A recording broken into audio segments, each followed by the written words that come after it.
Morning everyone, তোমরা সবাই কেমন আছো? আশা করছি খুব ভালো আছো। আজ সকাল সকাল ভিডিওটা স্টার্ট করলাম কারণ আজ সোমবার, শ্রাবণী পূর্ণিমা আর রাখি পূর্ণিমা। সকলকে জানাই রাখি পূর্ণিমার অনেক অনেক শুভেচ্ছা ও ভালোবাসা। আজ সারাদিন কি করলাম, কাকে রাখি পরালাম, কোথায় পুজো দিতে গেলাম, সবটাই থাকবে এই ভিডিওতে। তো পুরো ভিডিওটা দেখার অনুরোধ রইল। আশা করছি এই ভিডিওটা তোমাদের সকলেরই খুব ভালো লাগবে। প্রথমেই আমি বাড়িতে পুজো করে নিলাম। তোমরা সকলেই জানো এখন শ্রাবণ মাস চলছে। আজ আবার সোমবার। আজকের দিনে বাবার পুজো না করলে চলে? তারপর বাবার জন্য আমি নিজে হাতে একটা মালা বানিয়ে বাবাকে পরিয়েছিলাম। তারপর বাবার কাছে প্রণাম সেরে নিলাম। বাড়িতে পুজো করা কমপ্লিট। এরপরে যাব মন্দিরে জল ঢালতে।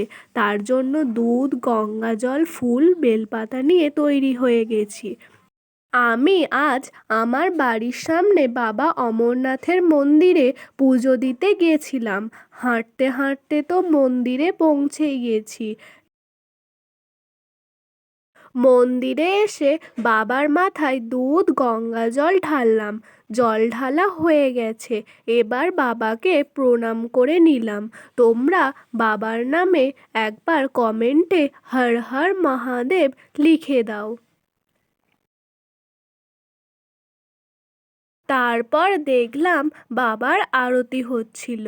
আমি তো আরতি করা দেখেছি, এবার তোমরাও এই ভিডিওর মাধ্যমে বাবার আরতি দেখে নাও। তারপর আমি পুজো দিয়ে বাড়ি চলে এসেছি। আজ ছিল শ্রাবণী পূর্ণিমা আর রাখি পূর্ণিমা, তাই ঠাকুরমশাই আমাদের বাড়িতে পুজো করতে এসেছিল। শুধু আজ বলে না, প্রত্যেক পূর্ণিমাতেই ঠাকুরমশাই আমাদের বাড়িতে পুজো করতে আসে। বাড়ির পুজো কমপ্লিট। এবার আমি রাখি পরাবো। আমি আমার ভাইকে রাখি পরিয়েছিলাম। ভাই খুব লজ্জা পাচ্ছিল আমি ভিডিও করছিলাম বলে, তাই ওর ফেসটা আমি হাইড করে দিয়েছি। ফাইনালি আমার রাখি পরানো কমপ্লিট। এবার আমি খাওয়া দাওয়া করব। তাই আজকের ভিডিওটা এই পর্যন্তই। ভিডিওটা ভালো লেগে থাকলে একটা লাইক আর একটা শেয়ার করে দেবে। দেখা হবে নেক্সট ভিডিওতে। টাটা।